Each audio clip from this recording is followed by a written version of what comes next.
What's the meaning of arum lily?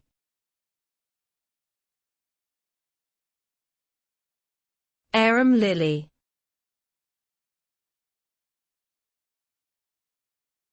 Arum lily.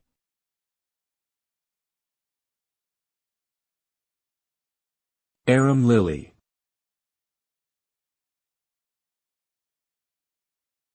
Arum lily.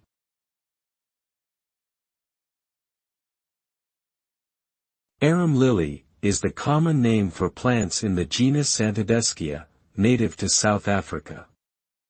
The flowers of these plants are characterized by a long white and yellow spadix enclosed by a showy white or colored spatha.